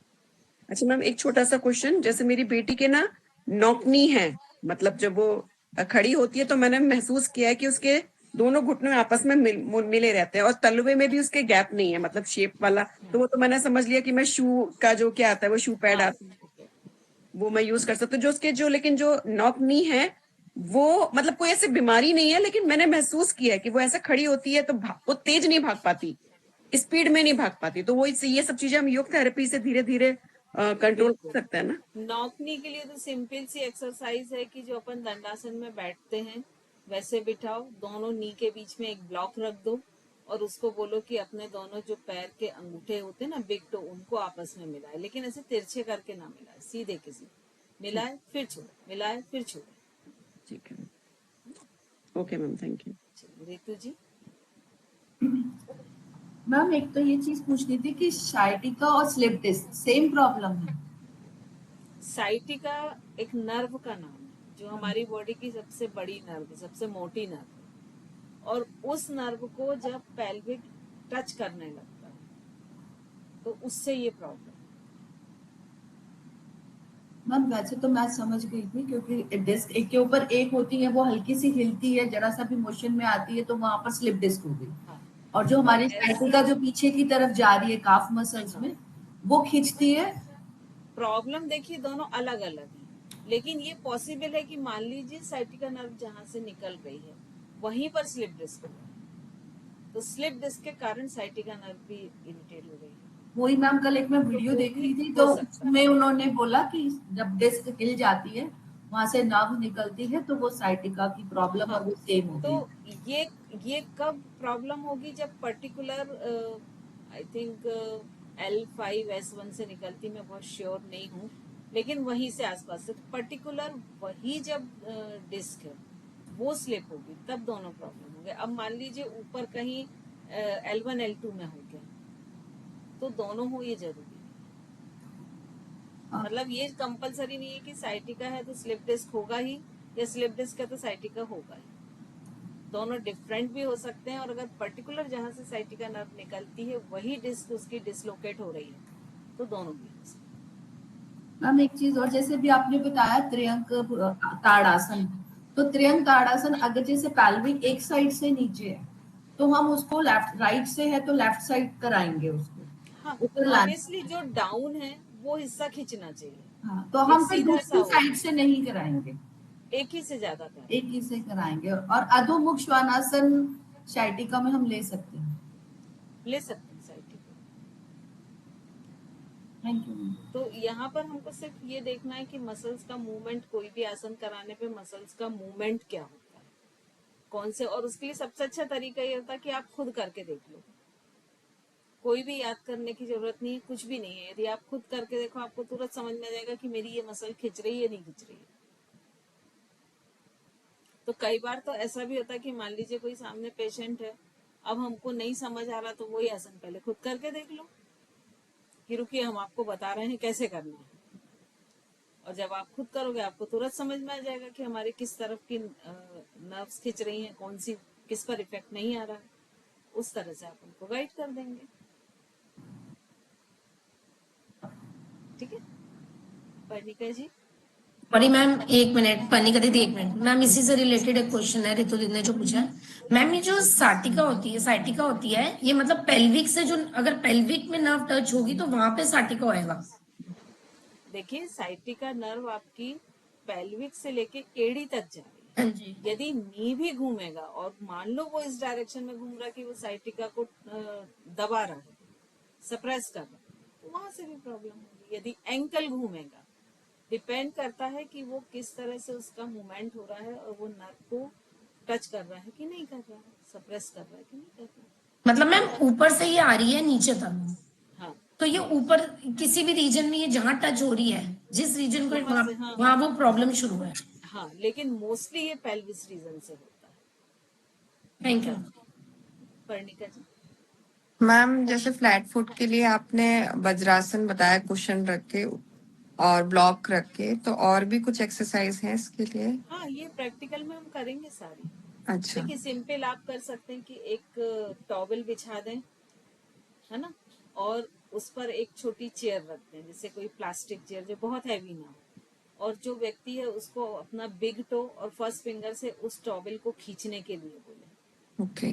तो ऐसी बहुत सारी हैं, क्वाइंस या कुछ ऐसे बॉल्स डाल दें उनको उठाने को बोले, तो बहुत सारी एक्सरसाइज हैं। ठीक है मैम।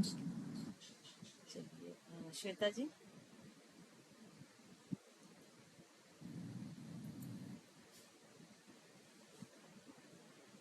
म्यूट है आप, श्वेता जी म्यूट है आप।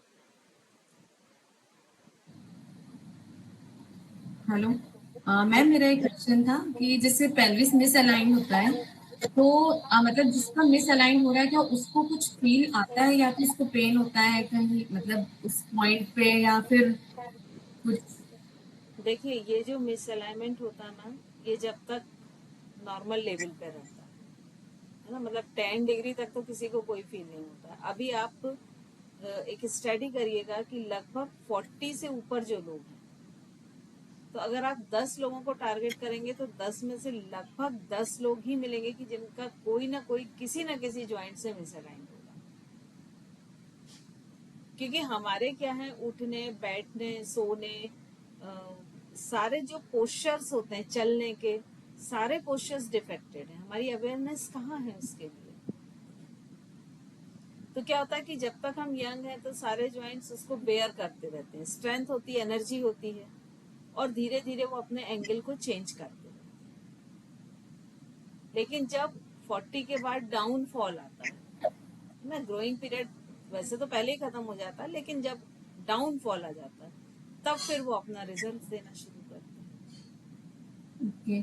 और मैम मैं ये पूछ रही थी, मतलब मुझे थोड़ा ऐसा लग रहा है कि मेरे शोल्डर्स मतलब राउंड लग रहे हैं क्या थोड़े, मतलब अप आगे की डाउन है, तरफ? अप हाँ, डाउन है स्लाइडली। अप डाउन मतलब एक ऊपर एक नीचे ऐसा लग रहा है क्या? हाँ स्लाइडली अप डाउन है आपके, बहुत कौन स्लाइडली सी? है लेकिन। अच्छा। कौन सा वाला ऊपर है, मतलब मैं मिरर में देख रही थी पर मुझे इतना समझ नहीं आ रहा था, पर लग रहा था कि कुछ है। राइट थोड़ा सा आपका डाउन है और लेफ्ट थोड़ा सा अप स्लाइडली है ऊपर। मतलब इतना बहुत जल्दी जज करने वाला नहीं है, लेकिन है थोड़ा सा। मैम हाथ ऊपर, ये वाला हाथ ऊपर करने वाली एक्सरसाइज। हाँ बिल्कुल, वो बहुत अच्छी रहेगी। Thank you ma'am. Welcome. Savita ji. जी जय जिनेन्द्र मैम। जय जिनेन्द्र। मैम मैं जैसे किसी को 2 या 3 इकट्ठी परेशानी होती है, डायबिटीज भी है, अर्थराइटिस भी है और बीपी भी है, तो मैडम जैसे आप उनके लिए हम सेशन डिजाइन करें तो 1 घंटे में सब कुछ डिजाइन डेली करें तो वो सफिशिएंट है? देखिए, जो थेरेपी लेवल पे हम जाते हैं तो हम एक टाइम पर एक ही व्यक्ति को ट्रीट करते हैं, तो उसके लिए तो 40-45 मिनट्स ही काफी हो जाते हैं। उसके बाद प्राणायाम और मेडिटेशन के लिए जाते हैं, लेकिन एक्सरसाइज जब पोर्शन होता है वो लगभग 30 से 40 मिनट का सफिशिएंट हो जाता है। अच्छा, जैसे 24 घंटे में उन्होंने 1 घंटा कर लिया अपने लिए और बिल्कुल, सिस्टमाइज। कंटिन्यूटी बहुत जरूरी होती है। और मैम ज्यादातर यही होता है कि एक ही प्रॉब्लम नहीं होती है, 2-3 इकट्ठी होती है। एक है मेरी नॉन उनको साइटिका भी है, नीज में भी इशू है, आर्थराइटिस भी है, तो मतलब एक के बाद एक मल्टीपल प्रॉब्लम बॉडीज में आ जाती है ना। देखिए, हमेशा हम उस कंडीशन में क्या देखते हैं कि मेजर क्या है, पहले उसको करते हैं कि उस पर फोकस करें, फिर दूसरे पे जाते हैं। क्योंकि यदि आप इन पे जिनको ऐसी प्रॉब्लम है और आप बहुत अधिक करा दोगे ना तो वो उनको पेन शुरू हो जाएगा। मतलब 1 तो आप घंटे का करा ही उनका नहीं सकते। शेड्यूल सेट कर दे तो हो जाएगा। हाँ, 1 घंटे का हम शेड्यूल करते हैं, लेकिन उसमें जैसे 30 मिनट हम एक्सरसाइज करते हैं, 10 मिनट करीब उनकी ज्वाइंट एक्सरसाइज करते हैं, और जो बचे हुए 20 मिनट है उसमें 10 मिनट प्राणायाम और 10 मिनट मेडिटेशन। ओके, इस तरह से हम उनका जो पैकेज है वो सेट करते हैं। पूरा फिर शेड्यूल। कम ज्यादा डिपेंड करता है रिक्वायरमेंट पर। प्राची जी। मैम जो एंकल जॉइंट का जो मिसअलाइनमेंट अगर चेक करना हो तो उसको सिर्फ आगे से ही देखना चाहिए, पीछे से ही देखना चाहिए कि आगे से भी देखना नहीं, दोनों चाहिए? तरफ से। जैसे ये दोनों। आपका पैर का पंजा है तो पीछे से ये देखना कि ट्यूबियो फिबुला से जो लाइन स्ट्रेट आ रही है तो वो जो एड़ी है इसको इक्वल 2 पार्ट्स में डिवाइड कर रही है कि नहीं कर रही है। मोस्टली क्या होता है, जब ये लाइन ऐसे तिरछी होती है ना तो ये जो हील होती है इक्वली 2 पार्ट में नहीं डिवाइड होती, तिरछी होगी मतलब नहीं होगी, है ना। और आगे से जब हम करते हैं तो ये जो सेंटर पोजीशन होती है ना दोनों उंगलियों के बीच की, यहाँ से ये ऐसी पूरी स्ट्रेट लाइन जानी चाहिए। मतलब यदि हम उसके टोस को बाहर की ओर स्ट्रेच करा दें और फिर एक लाइन खींचें तो वो स्ट्रेट आनी चाहिए। तो अगर मान लीजिए ये थोड़ा सा, ज्यादातर लोगों के क्या होते हैं आउटसाइड थोड़े से टर्न हो जाते हैं, तो अब अगर आप देखें ये टो स्ट्रेच कर लिए, यहाँ से ये सीधी लाइन आ रही है, अब यहाँ से ये कैसी हो जाएगी, तिरछी हो जाएगी। तो दोनों तरफ से आप पता कर सकते हैं। और अगर मैम अगर एंकल में स्वेलिंग रहे तब तो वो मिसअलाइन दिख सकते हैं ना? देखिए, स्वेलिंग के कई रीजन हो सकते हैं। भाई हो सकता कि उसका एंकल मुड़ गया हो तो कुछ जो कार्टिलेज है वो रैप्चर हो गए हैं, टूट गए हैं, है ना, या वहां पर एक वाटर एडिमा वर्ड सुना होगा, उसके कारण भी एंकल और उसके ऊपर के हिस्से में स्वेलिंग आती है। कई बार क्या होता है कि जब लंबे समय तक आप चेयर पर बैठते हैं नीचे पैर लटका के तो भी आप देखिए एंकल और उसके हिस्से में स्वेलिंग आ जाती है, क्योंकि सर्कुलेशन प्रॉपर नहीं होता है। मान लीजिए आपने 8 से 10 घंटे तक ऐसे हैंग करके चेयर पर बैठे हुए, तो उसके बहुत मल्टीपल रीजंस होते हैं स्वेलिंग आने के। तो पहले तो आपको ये पता करना पड़ेगा। हाँ, अगर अलाइनमेंट देखना है तो स्वेलिंग के समय इसलिए बहुत एक्यूरेट नहीं आता है, क्योंकि वो स्वेलिंग में क्या होगा कि कोई एक जगह पर थोड़ा सा अमाउंट बढ़ जाएगा स्वेलिंग के कारण, तो आप बहुत एक्यूरेट अलाइनमेंट नहीं देख सकते उस समय। Okay okay. क्योंकि दोनों तरफ तो एक जैसी स्वेलिंग नहीं रहेगी ना। मान लीजिए 10% राइट में है तो 10 लेफ्ट में भी है, करेक्ट। तो बहुत एक्यूरेसी के साथ आप नहीं देख सकते, एक अंदाजा लगा सकते हैं। अच्छा, एक्चुअली क्या होता है ना कि जैसे मैं अपनी बात करूं तो मुझे एक पैर में एंकल लिगामेंट इंजरी थी, तो काफी टाइम से वो क्या होता है कि कभी ना कभी वो पैर मुड़ जाता है, बार बार वही चीज होती है। तो एक पैर में स्वेलिंग रहती है, फिर इसको बचाने के लिए दूसरे पैर में जब ज्यादा वेट पड़ता है उसमें भी स्वेलिंग आ जाती है। हाँ, आप क्या करिए, देखिए, एक तो अपने दिन में नियम बना लीजिए कि आप कम से कम आधे घंटे पैरों को ऐसा रख के लेटेंगे। एक ओके। आपको मैंने बीच में बताई थी, legs upon the wall, wall से ये पैर सटा के पूरे ऊपर थे और ये 90 डिग्री मैनेज कर रहा था।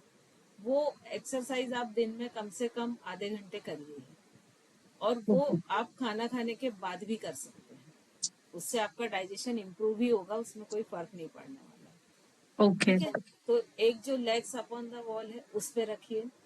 फिर उसके बाद बच्चों की ऐसे फुटबॉल आते हैं लेकिन सॉफ्ट होते हैं, जो एक सॉफ्टली ऐसे दब जाते हैं, हाँ हार्ड नहीं, मतलब फुटबॉल नहीं कह सकते हम उसको, हाँ, वो फुटबॉल के थोड़े साइज के सॉफ्ट रहते बॉल्स हैं। होते हैं। हाँ। वो बहुत ऐसे सस्ते आते हैं, 15-20 रुपए कुछ के ऐसे आते हैं, है ना। उसमें एक अच्छी क्वालिटी की बॉल लीजिए और उसको जैसे लेट के या बैठ के अपने, जैसे सपोज ये आपकी हील है तो हील के नीचे बॉल रखिए और उसको हील से पुश करिए, फिर ढीला ओके। छोड़िए, फिर पुश करिए, फिर ढीला छोड़िए। तो शुरू में ये सॉफ्ट लेके करें, फिर उसको धीरे धीरे हार्ड करते हैं। फिर आप पिलो वगैरह भी कर सकते हैं थोड़ी हार्ड करके। तो शुरू में वो सॉफ्ट बॉल से शुरू करें, ओके मैम। तो उससे आपका क्या, वो इम्प्रूवमेंट बढ़ जाएगा, उसकी स्ट्रेंथ बढ़ जाएगी। तो मेरे ख्याल से 10-20 रुपए का वो बॉल आता है इतना बड़ा बच्चों का, वो ले लें। तो हम्म। शुरू में उससे करें, फिर उसी में थोड़ा हार्ड ढूंढ लें, ओके। है ना। और फिर नेक्स्ट क्या करें कि जो अपना ये स्ट्रेड फोम आता ना, उसको ऐसा राउंड करके एक छोटा सा पिलो बनवा लें, या घर में ही बना लें, कुछ भी जैसा भी करें, राउंड शेप का। फिर उसको दबाएं, जैसा हमारा ये लोड होता है ना वैसे में ही छोटा सा बना लें, ओके।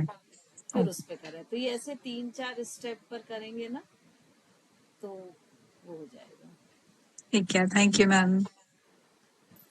निधि जी, स्माइली बॉल थोड़ी ज्यादा छोटी हो जाती तो वो स्लिप हो जाती है जब हील से पुश करते हैं ना, तो इसलिए मैं थोड़ी बड़ी का बोल रही हूँ। बस स्माइली बॉल जैसे सॉफ्ट होती ना वैसा ही मटेरियल आपको लेना है, तो इससे आपका इम्प्रूवमेंट बहुत अच्छा होगा। ठीक है, ये आप कम से कम 1 महीने करें, फिर मुझे बताएं क्या रिजल्ट्स हैं। बिल्कुल लेकिन मैम। बस वही होता है कि डेली करें। ठीक है। ठीक है, चलिए साक्षी जी, आपका कुछ और पूछना? मैम ये जो आपने अभी बताई है प्राची को एक्सरसाइज वगैरह, तो मैम ये मिस अलाइनमेंट के लिए भी है सक्सेसफुल फिर? नहीं, ये स्ट्रेंथ बढ़ाने के लिए है, इसमें हम किसी भी मसल्स को स्ट्रेच नहीं कर रहे हैं। तो मैम जो ये आपने वॉल के साथ बताई थी उसमें तो थोड़ी उसमें तो ठीक होगी थोड़ी अलाइनमेंट। नहीं, एक्चुअली उसमें सिर्फ आप पुश कर रहे हैं ना, तो आपके यहाँ मसल्स पे प्रेशर आएगा तो उनकी स्ट्रेंथ बढ़ेगी। मैम क्वेश्चन पूछूं? पूछ लीजिए। मैम एक जो आपने ये बताया था, जब ये इरोजन होने लगता है बोन्स में, रिम्यूटोइड आर्थराइटिस में, तो मैम ये जो इरोजन होता है तो इसका मतलब वो जो कहते हैं डॉक्टर्स की भाषा में कि घिस रही है नीज, तो ये वो चीज है। और बिल्कुल। मैम जैसे कहते हैं कि कार्टेज, आपने कहा जैसे कार्टिलेज खत्म हो जाता है, कार्टिलेज खत्म हो गया नीज में, तो मैम ये योग थेरेपी से जब हम एक्सरसाइजेस करते हैं, जब हम उसको ठीक करते हैं, तो ये कार्टिलेज दोबारा बनता है क्या? बिल्कुल नहीं बनता है, ये तो सब फिर प्रोग्रेसिव डिजीज है। इसमें कुछ मेडिकल मेडिसिन ऐसी आती हैं कि जिससे इम्प्रूवमेंट होता है। तो वो जो भी हमारा पेशेंट है वो डॉक्टर के पास तो जा ही रहा है ना, तो वो उसको मेडिकल सपोर्ट से मिल रहा है। कुछ ऐसे शैशे होते हैं जिससे साइनोवियल फ्लूइड भी थोड़ा सा इम्प्रूव हो जाता है। हम क्या कर रहे हैं कि हम जो उसका गैप कम हो रहा है उसको हम बढ़ा रहे हैं। तो जब यहाँ पे स्पेस रहेगा तो वही मेडिसिन बहुत अच्छे से वर्क कर पाएगी।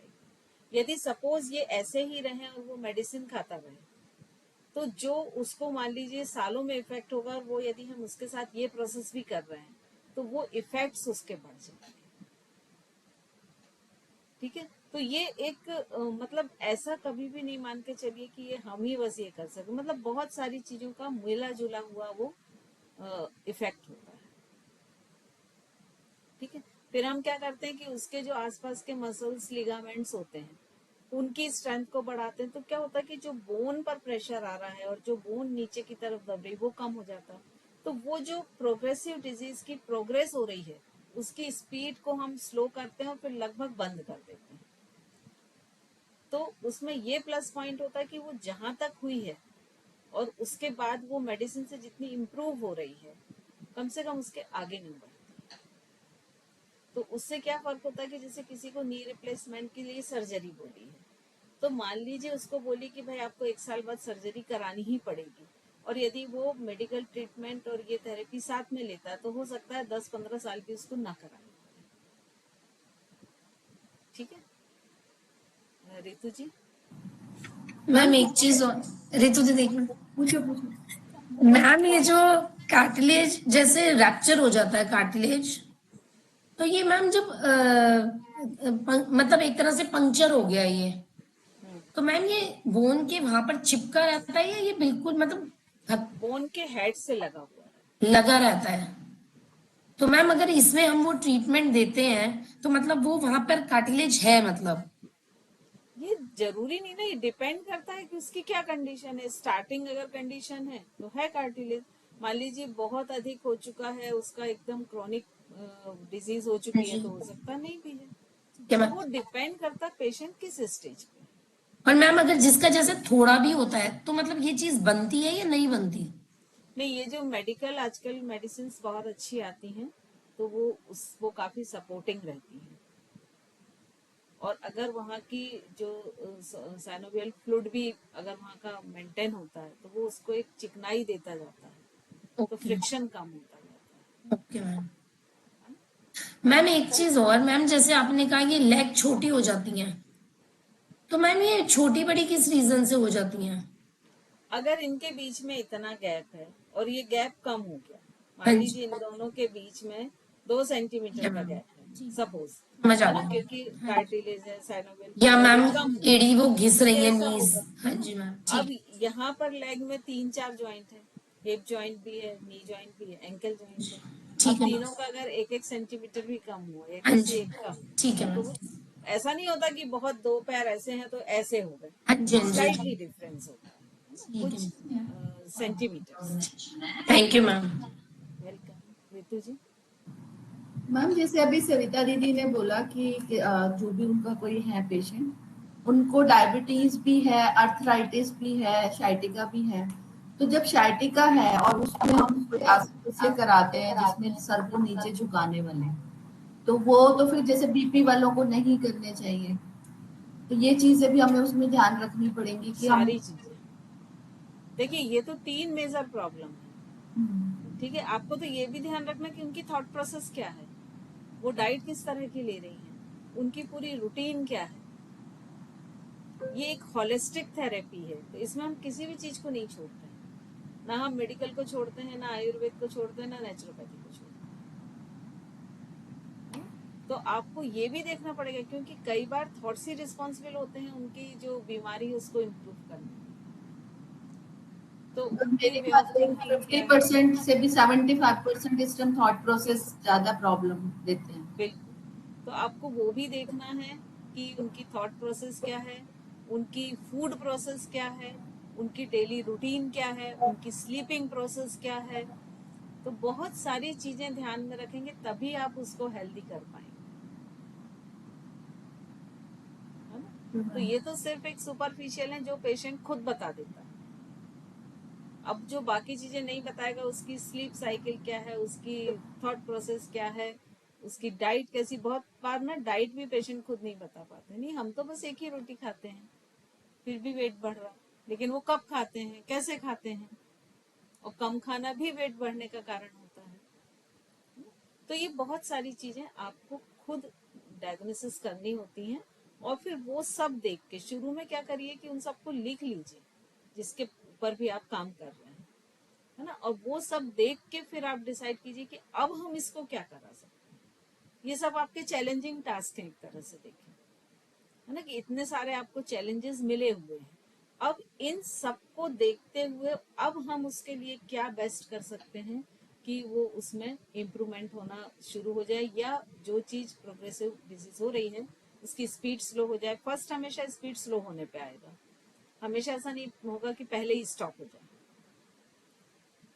मान लीजिए वो 10% के रेशो से बढ़ रही है तो उसको हम 1 पर ले आए, फिर धीरे धीरे कोशिश किया कि वो उसी जगह पर स्टॉप हो जाए, और जब उसको आप स्टॉप कर पाए तब आप रिवर्स का सोच सकते हैं। उसके पहले रिवर्स होती है, ऐसा नहीं है कि नहीं होती, लेकिन वो बहुत लंबी प्रोसेस होती है और उस तक पहुंच नहीं पाती।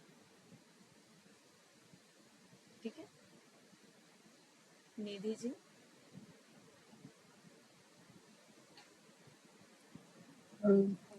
मैम मैं अपने बॉडी को जानना चाह रही थी। मीन्स है ना, जी जब योगा करती हूँ ना तो 1 महीने में जैसे 1 मंथ कंटिन्यूस योगा किया तो उसमें इंच लॉस आता है, वेट लॉस नहीं होता। तो जब हम तो ये इंच लॉस क्यों होता है? मसल मास कम होता है, वाटर कंटेंट कम होता है, या क्या? मीन्स ये सब का कोरिलेशन नहीं पता। इंचेस कम हो जाते हैं मतलब? हाँ। हाँ, वो मोस्टली यही होता है कि मसल्स मास आपका कम होता है, फैट बर्न हो जाता है एक्स्ट्रा कुछ, तो इंचेस कम हो जाते हैं इससे। और हमेशा जब जैसे वेट लॉस की आप जहां तक बात कर रहे हैं ना, तो योग का ये एक कॉन्सेप्ट लोगों का बहुत गलत है कि इससे वेट रिड्यूस होता है। ये एक बाय प्रोडक्ट है ना। तो ये हमेशा कैसे होता है कि जैसे आप देखिएगा किसी का भी वेट बढ़ता है ना, मोटापा, तो वो सबका अलग अलग जगह से बढ़ता है। किसी की लोअर बॉडी बहुत हैवी होती है, किसी का ट्रंक बहुत हैवी हो जाता है, किसी का बैक पोर्शन बहुत हैवी हो जाता है, किसी के आर्म्स में बहुत हैवी हो जाता है, किसी के थाइस, तो वो सबका डिफरेंट होता है।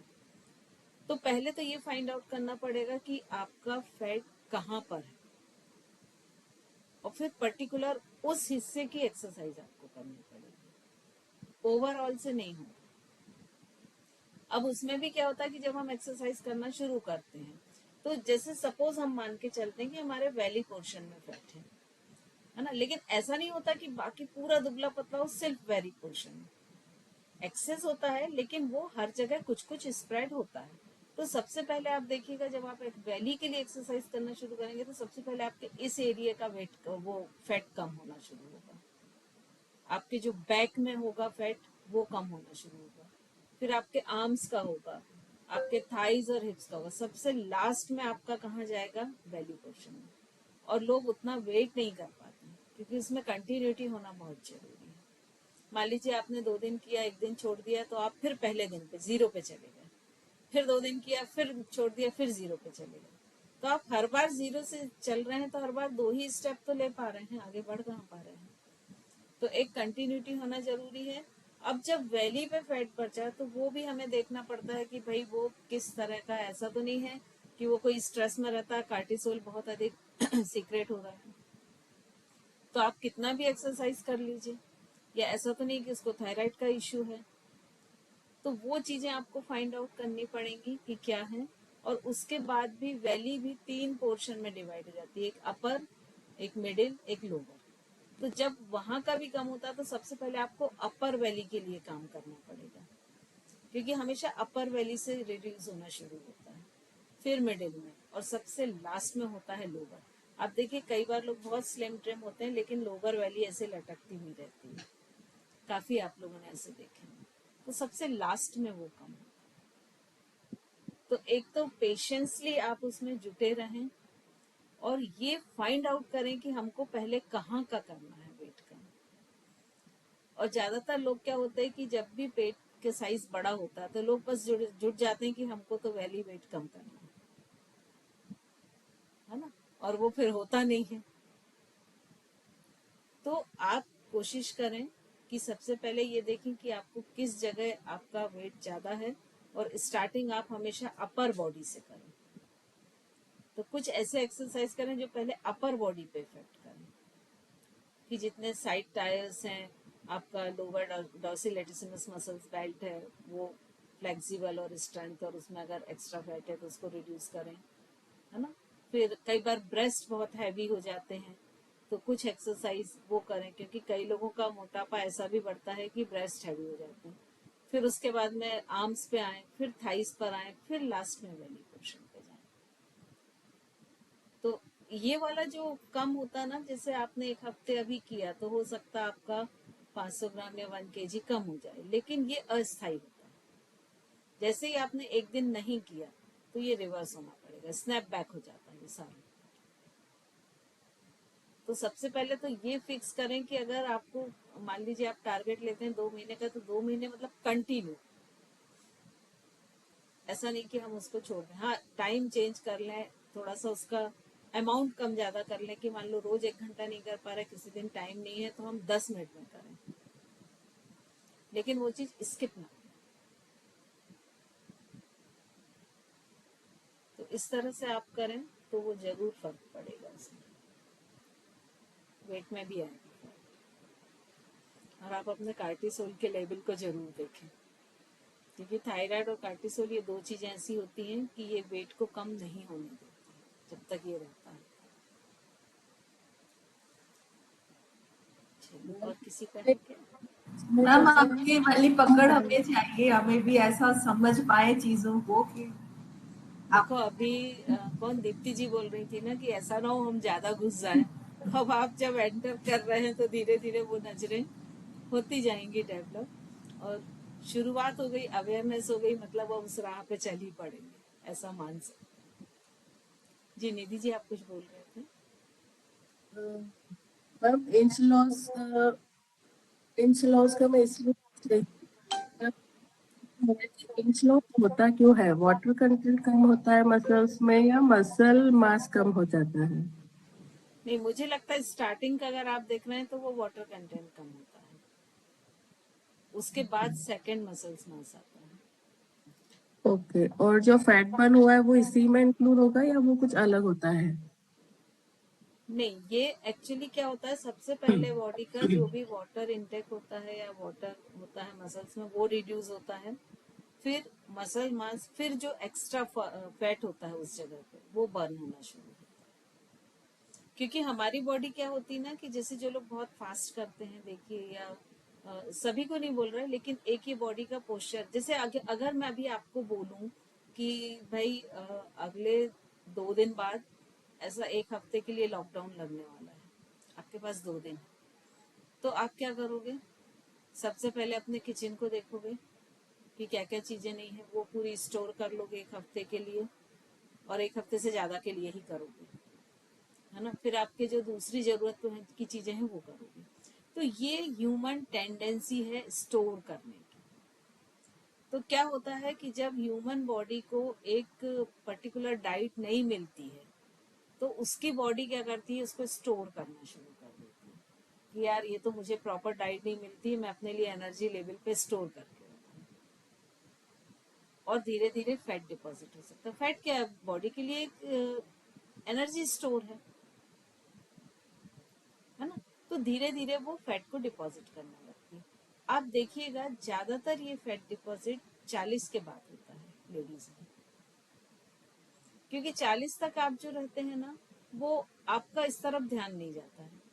पहले आप अपने कैरियर में रहते हैं, फिर बच्चों में एंगेज हो गए, तो आपका अपना एग्जिस्टेंस कुछ भी नहीं रहता, जीरो रहता।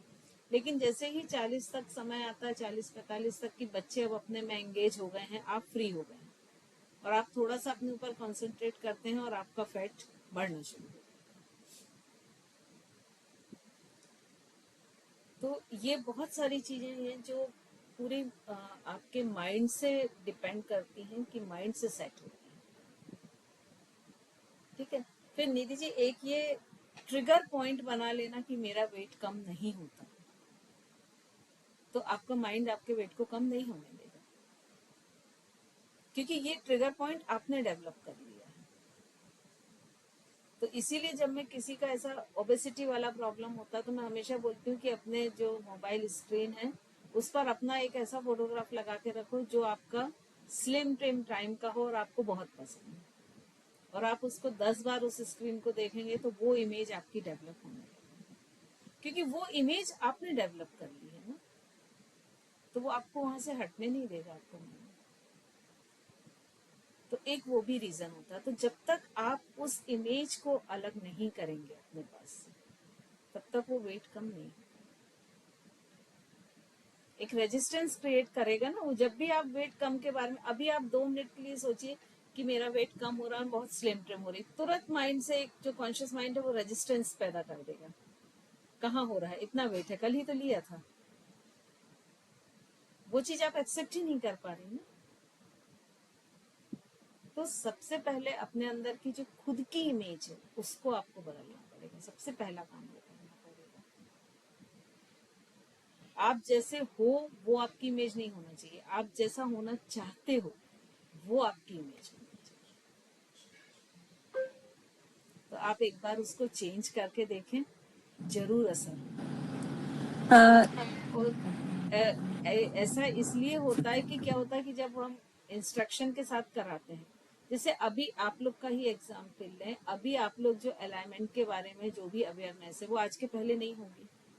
और वो क्यों हुई? क्योंकि मैं बार बार बोल रही हूँ आपको, आपके माइंड में मैं कहीं ना कहीं इंड्यूस कर रही हूँ, तो आप उस पर ध्यान दे रहे हैं। तो जब आप इंस्ट्रक्टर के साथ प्रॉपर करते हैं तो उसमें क्या होता है कि जब वो बार बार आपको बोलता है तो वो चीजें आपके सब कॉन्शियस में इंड्यूस होने लगती हैं, और जब सब कॉन्शियस में इंड्यूस होती हैं तो आपकी बॉडी उस पर वर्क करने लगती है। यही यूज है गुरु का, तो वो बहुत जरूरी। जी दीप्ति जी। मैं बोल रही थी कि जैसे हमारे जो शास्त्रों में जैसे हम पढ़ते हैं या प्रवचन में भी गुरु महाराज हमेशा बोलते हैं कि रोग जो होता है जो हमेशा मन से उत्पन्न होता है और तन में पनपता है। तो इट मीन्स कि हमारी जितनी भी प्रॉब्लम्स है वो हमारे माइंड से क्रिएट हो रही हैं। बिल्कुल तो इसमें मेडिटेशन का एक बहुत बड़ा रोल होता है। अगर वो आपका सेट है तो आपका पूरा सब कुछ सेट है। बिल्कुल सही बोल रहे हैं, है ना? बिल्कुल सही बोल रहे हैं, है ना। मतलब नहीं तो हम क्या कर रहे हैं कि जैसे एक वो होते हैं ना, जैसे हम ठंड में कुछ पौधे लगाते हैं ना, वो बहुत फ्लोरिश रहते हैं, मुझे नाम ध्यान नहीं आ रहा है, डहेलिया वगैरह इस टाइप का, जिनका अंदर ट्यूब रहता है। तो क्या होता है कि हम सीजन गया, ऊपर से हमने कट कर दिया, तो वो ऊपर का हिस्सा तो उसका फ्लावर और ब्रांचेस थी वो खत्म हो गई, लेकिन इसका मतलब ये नहीं है कि वो नहीं हुआ। नेक्स्ट ठंड आएगी तो वो जो ट्यूब है उससे वो वापस फिर से फर्टाइल हो जाएगा, डेवलप हो जाएगा, फिर से उसमें फ्लावर और ब्रांचेस सब कुछ आ जाएगा। तो बॉडी के लेवल पे ट्रीट करना मतलब पेड़ को ऊपर से हमने काट दिया, लेकिन वो मिट्टी जो वो मन है उसके अंदर तो उसके बीज हैं, तो जब भी उसको फेवरेबल कंडीशन लगेगी तो वो सिम्टम फिर से हो जाएंगे।